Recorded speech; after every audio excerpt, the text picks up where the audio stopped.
Welcome to the bold analysis, ladies and gentlemen.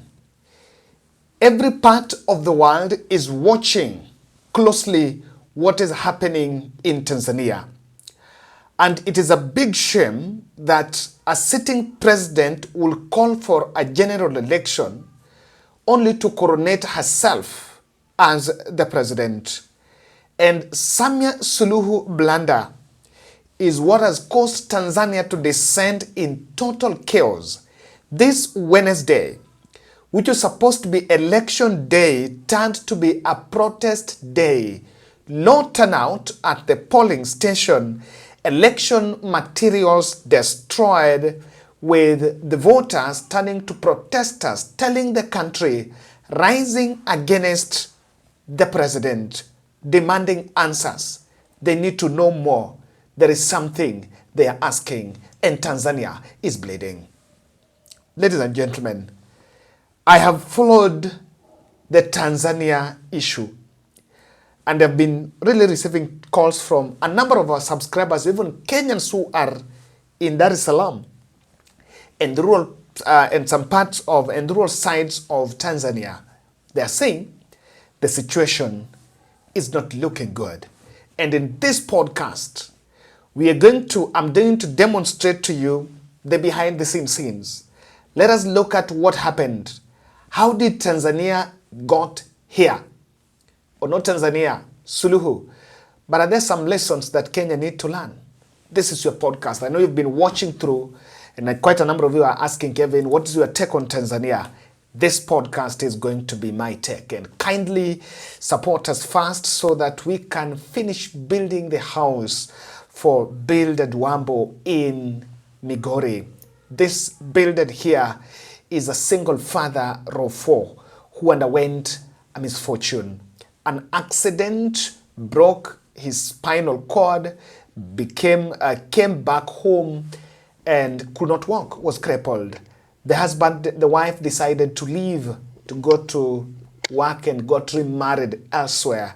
So he remained there to take care of the children. Because life is stretching him, he was even captured working in a shamba ata akiwa is in that condition. And really, he's living in a house that you can't admire. This is the condition of that house. And as we talk now, our intervention has come handy because actually, it is raining heavily in Migori. The rains are there in Migori. And we really want that by the next couple of few days, we should be done to make sure that he has a house. So the other bit that we're doing now is to top up so that we can buy mabatis and the roofing materials so that immediately the team will be done with. Tangu nipate ajali, siwezi fanya kazi yoyote. Niko chini, hapa ndiyo nyumba yangu, niko na watoto 4 hapa. Sasa naomba tu, kama mnaweza munisaidie nipate nyumba mzuri. Juu hii nyumba yangu hata iko karibu kuanguka. Na hapa ndio nimelala na watoto. Haki naomba tu kwa unyenyekevu na moyo wa Mungu, munisaidie haki. Niko chini, siwezi na sina chochote. The other part, they will strictly go to roofing. This is where that house has reached so far. By this Wednesday evening, this is where the house had reached, and the fundis are working, even though the situation is not looking easy because of the rains. But we have now the deficit just to help us kumaliza hiyo. Tomorrow, we'll be looking for the windows and the dirishas. And I think that's the windows and the dirishas. Then we'll finish up with the wall, kufanya the finishing, then leave the fundis to work. We'll only finalize to get economic activity for Builded and probably pay fees for the children. Thank you very much for responding. We are touching a life. And on this one, whatever you can sacrifice, be it your 10 bob, your 50 bob, I'm glad everyone is saying, Kevin, let me send even that 2 bob. It is fine. And I believe that we will come through for this family in a big way and really have an impact. Let me say this. A day before this election, this was Tuesday evening, Martha Karua issued a statement questioning the integrity of the Tanzania election that was actually supposed to be a coronation of Samia Suluhu. On our part, we haven't even described it as an election. As for an election to be free and fair, there must be at least a competitive election. This is not an election, ni maigizo or drama, attributed to JK, a citizen of Tanzania. There are no free and fair elections happening in Tanzania. President Samia Suluhu is preparing for her coronation, as her only opposition is her very own shadow. All her main opposition candidates have either been detained or barred from participating by the Independent National Electoral Commission. The country has been reeling over a silent epidemic of enforced disappearances of dissenting voices, regular abductions, arbitrary detention, torture, rape, extrajudicial killings, and judicial harassments. These atrocities and crimes against humanity are primarily against perceived opponents of the current regime. And from this, I was actually following, I developed some interest on what exactly was going on there. But remember, Tanzania had really descended into spirit of repression and shrinking the democratic space. So today, I want us to understand, how did we get here? I want to answer the question of how did we get here. This is how we got here. In April 2025, in a political rally, Samia Suluhu sent police to arrest Chadema presidential candidate Tundu Lissu, who has been an opposition leader there, to arrest Tundu Lissu on campaigning for election reforms. Tundu Lissu had said that he had asked supporters to boycott that election if Samia Suluhu will not instigate election reforms. He was arrested and detained by some treason charges. The charges were profiled as treasonable charges. And in Tanzania, because it is a treason charge, you cannot be bailed. Look at the fabric of that constitution. Someone demanding for an election reform, that is a treasonable act. Tanzanians are lacking. I think that the fabric of that constitution is where the problem isn't lying. So since April until October, even by the time these people are going to this election, for the last 6 months, Tundu Lissu has been in prison. And that is why when Martha Karua tried to go and defend him there, Martha Karua was also detained and deported from the airport, from Tanzania. So they locked out. So used to go to court, refused. Used to go to court, postponement, and the will of justice has been a problem. Now, Samia Suluhu did not end it with Tundu Lissu. Even that political party, that Chadema party, was banned from participating in that general election. Other opposition parties and other fringe political parties who are opposing the Chama cha Mapinduzi, which is the Independence Party, were also banned, and their candidates not allowed to participate in that general election. Now, Tanzanian intelligence, one of my good friends here is saying that Tanzanian intelligence advised President Samia Suluhu to release Tundu Lissu before the upcoming elections, fearing it could spark a mass sympathy wave in his favor. According to intelligence assessment, Tundu Lissu release could trigger a ripple effect, with the majority of silent Tanzanians casting protest votes against Suluhu's regime. And today, when people went to the ballot, they woke up very early. By the way, it was very calm in the morning.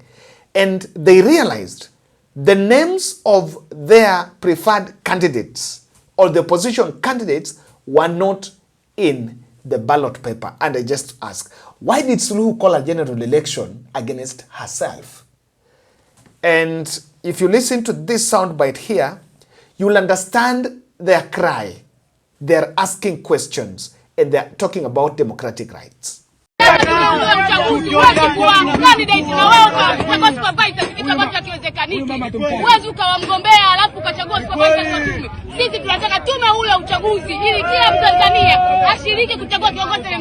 Sisi ni Watanzania wapenda haki wa nchi hii. Sisi tumezaliwa katika nchi hii, hatuna nchi nyingine. Kwa hiyo ni kwamba tunapenda uhuru wa maoni, tunapenda kuzuia utekaji, tunapenda uhuru wa vyombo vya habari, pia tunapenda vyama vya siasa vipate uhuru wake. Sisi ni kwamba tunapenda siasa ya Tanzania iwe siasa safi. Siasa siasa kama aliyotuachia Mwalimu Nyerere, ni kwamba kila mtu ana uhuru wa kutoa maoni. Tunaandamana kwa sababu uchaguzi si wa haki. Sababu tuliokuwa tunawataka kwanza hawapo. Wameweka watu wao. Isitoshe na viongozi wengine wa vyama wameshikwa. Kwa haki tunayotaka sisi ndio kama hivi. Tunaandamana ili tuipate haki kama raia, kama katiba inavyosema. Tumeanza kuandamana hapa, mtu mmoja akapigwa risasi ya kwenye bega, ikatokea upande wa pili. Kwa hiyo inafika sehemu mpaka unaanza kuwaza, why? Yaani nakuaje? Mimi sijapigwa, lakini nimepigishwa magoti na familia yangu pasipo na sababu, na kosa silijui, lakini nimejitetea nikiwa ndani. Jamani, hapa pana amani, kaambia toka nje. Na kama msipotoka nje tutawapigia mimoshi.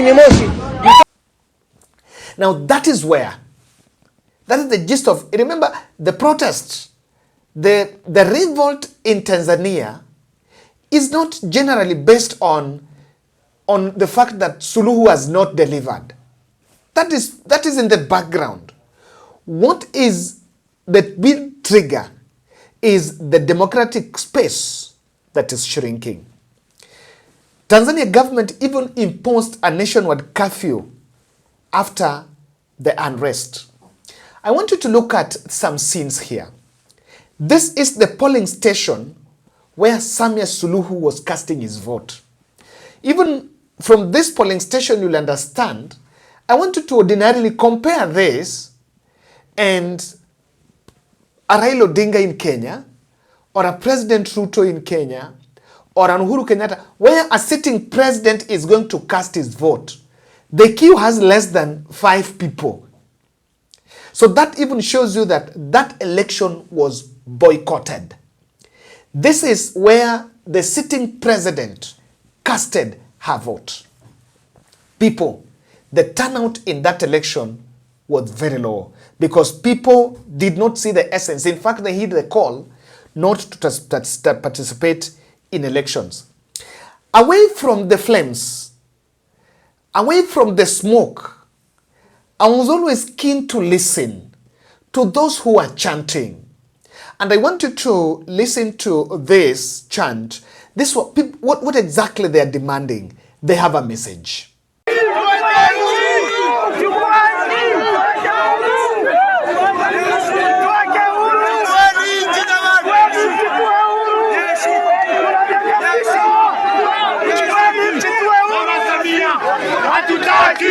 Mama Samia, hatutaki. Mama Samia, hatutaki. Mama Samia, hatutaki. Mama Samia, hatutaki. Mama Samia, hatutaki. Mama Samia, hatutaki.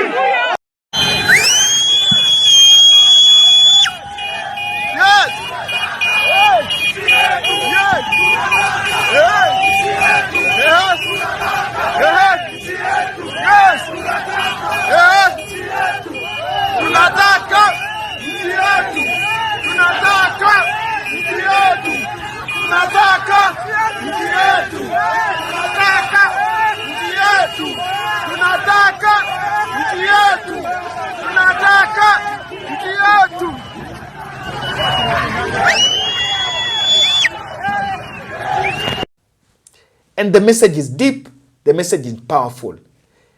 We don't want Suluhu, we want our country. That is a population asking the president that give us our country. 2 years ago, Kenya was there, and they were asking the president, you go, give us the country. And I'll show you as we go through this analysis, I'll demonstrate to you that indeed the population in Arusha, the population in Dar es Salaam, in Mwanza, and I've realized, unlike in Kenya where protests do happen in towns, in Tanzania, I'm going to show you some video clips here, the protest is even huge in the rural villages, in the rural areas. Even the rural folks are joining the revolt. And to show you they're demanding their answers, they're demanding their country, is a military video here. You know, the military guys were deployed in the street. They were in, and I want to show a video here. Just look at this video here. Au wanaofikiria kuandamana kwa siku ya kesho watapata tabu sana. Nasema watapata tabu sana. Kipigo chake kitakuwa ni cha mbwa koko. Kwa hiyo tunawatahadharisha.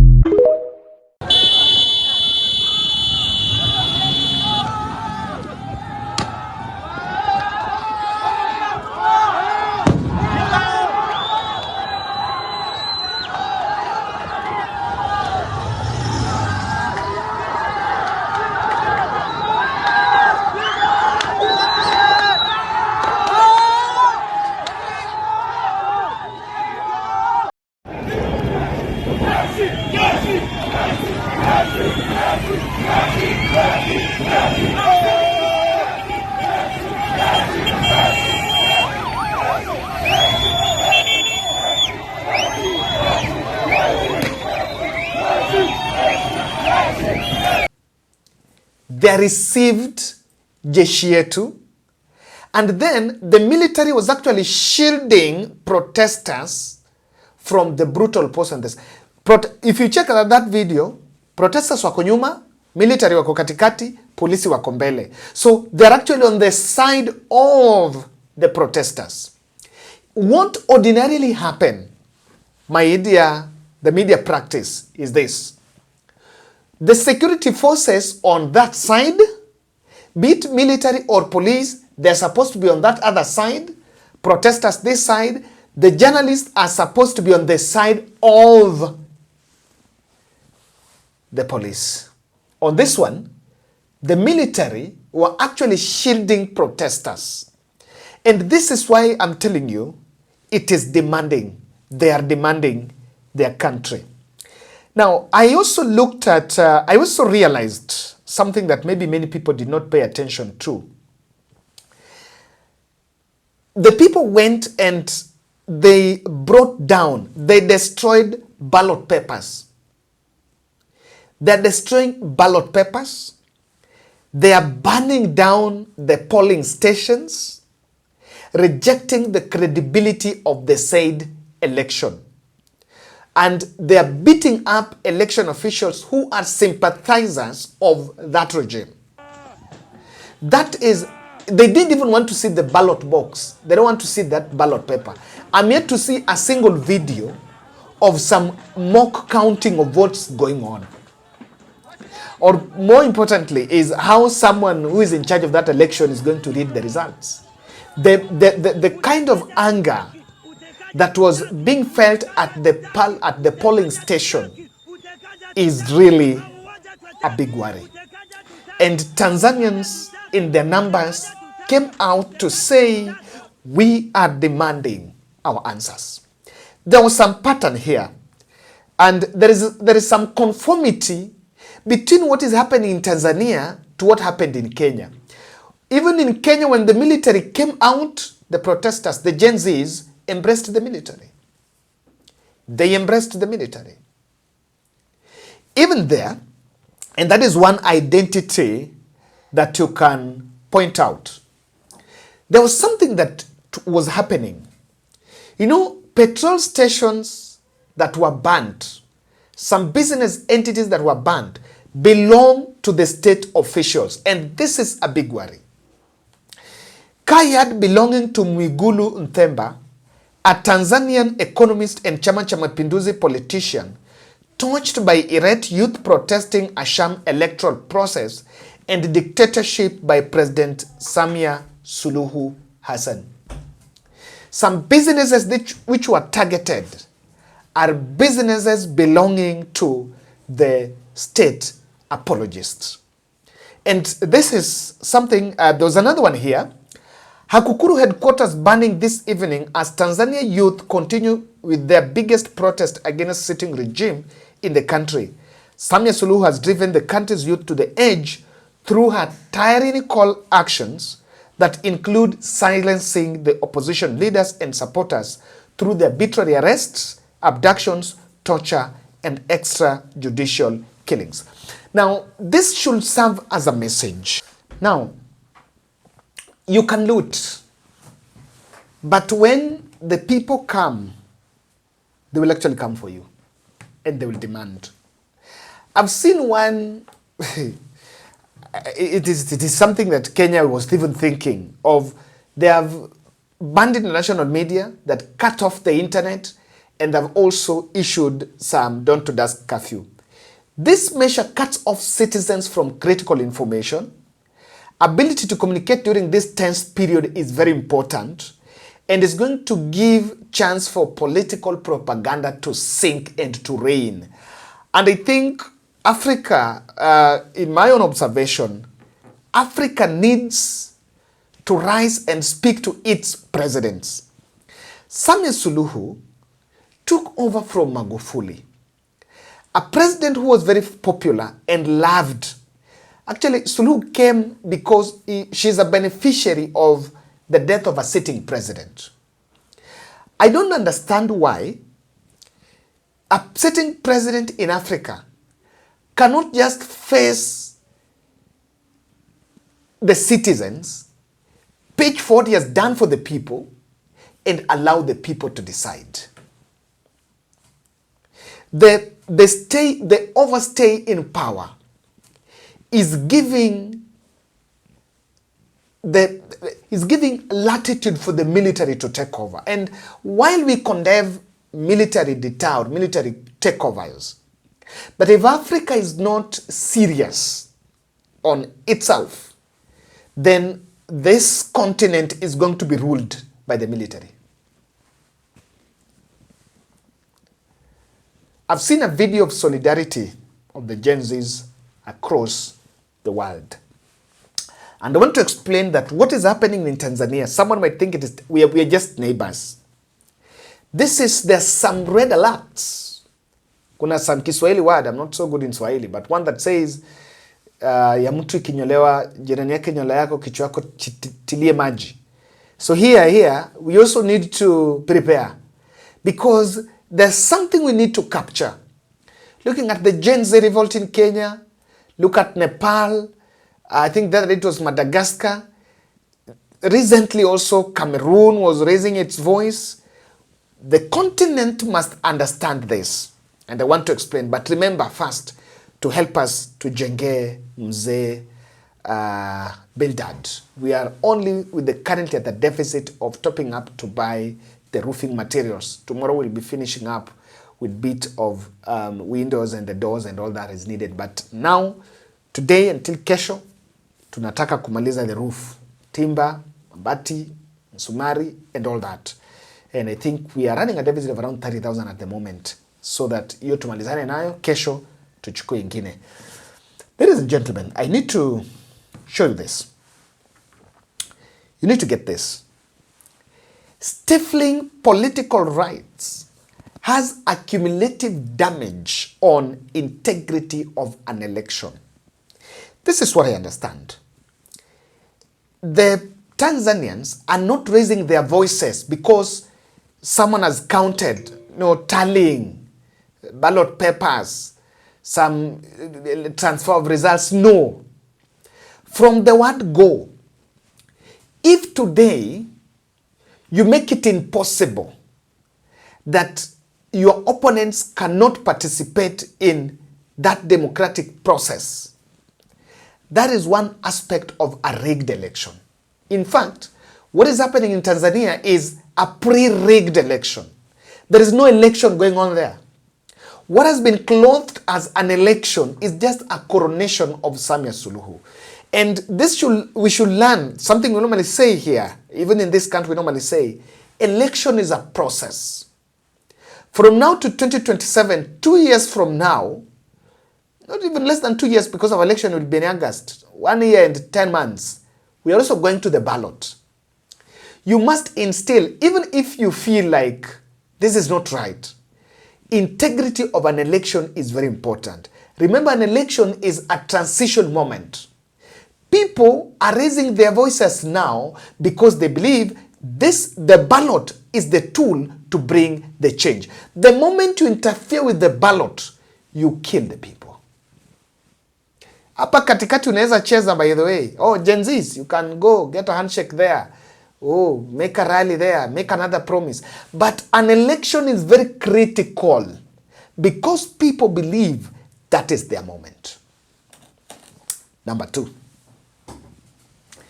It is high time for African presidents to understand that you are dealing with, that the continent, the majority in the continent is the young population. They have come calling themselves Gen Zs. No. This is a population that, if you allow me to profile, I can tell you, it is an accountability population. Someone told me, a very good analyst from Tanzania told me, Kevin, the population we have in African continent is an accountability population. It is very restless. It is informed. And it is participating. They're not sitting back. No? If you look at how we got multi-party in 1992, it is the old guards. It is the Rengos of that time. Now, the Gen Zs, the African presidents must understand that the young population is its best asset when Europe is looking at the continent. But if an African president looks at that young population as the enemy, you're not going to have any country. And it is time to listen. Then lastly, I also feel the international community cannot afford the luxury of sitting back. I think in our country we had ICC. Kenya we had ICC at some point.